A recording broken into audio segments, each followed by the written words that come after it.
संजय राऊत यांनी नरेंद्र मोदी यांना उद्देशून मोदी हे गुजरातचे जॉनी लिव्हर आहेत असं वक्तव्य केलं। यावर भाष्य करत असताना आमदार संजय शिरसाट यांनी संजय राऊत हा राजकारणातला केशव मुखर्जी असून तो दिवसभर पिलेल्यासारखा असतो असा टोला लगावलाय। आता राऊतांनी फक्त सगळ्यांच्या अंगणामध्ये जाऊन नाचायचं काम बाकी ठेवलं असून त्यांच्याकडे आता दुसरा उद्योग शिल्लक राहिलेला नाही अशी खरमरीत टीका शिरसाट यांनी राऊतांवर केली आहे। पत्र प्रपंच आहे असं म्हणायला हरकत नाही। तुमचे मित्र संजय राऊत पंतप्रधान नरेंद्र मोदींना गुजरातचे जॉनी लिव्हर म्हणाले। आता हा केशव मुखर्जी कोणाला काय जॉनी लिव्हर म्हणतो याला काय कळतंय का?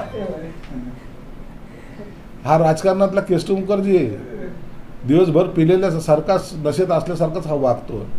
म्हणून या केशव मुखर्जींनी आता इतरांवर टीका करू नये। आता फक्त तुम्हाला सगळ्याच्या अंगणात जाऊन नाचायचं काम राहिलेलं आहे, तेवढं काम तुम्ही करा।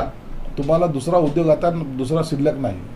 आणि परत तेच म्हणतात की मोदींचा एक दौरा 25 कोटीचा असतो आणि सरकारी पैशातून ते आता सध्या प्रचार करत आहे। त्याच्यासाठी पंतप्रधान व्हावं लागतं, तेवढी कॅपॅसिटी लागते। तुमच्यासारखं दौरे नाहीत त्यांचे। पंतप्रधान देशाची शान आहे ती। देशाच्या पंतप्रधानांनी काय करावं हे ठरवणारे तुम्ही कोणी नाही। तुम्ही लुच्च्यांनी फक्त उबाटा गटाचे दौरे कसे करायचे ह्याच्याबद्दलचं चिंतन करावं। कोणती व्हॅन काढायची आणि कशात एसी बसवायची एवढं तुम्हाला सुचतंय, तेवढंच काम तुम्ही करा। मोदींची बरोबरी करण्याची लायकी तुमची नाही आहे।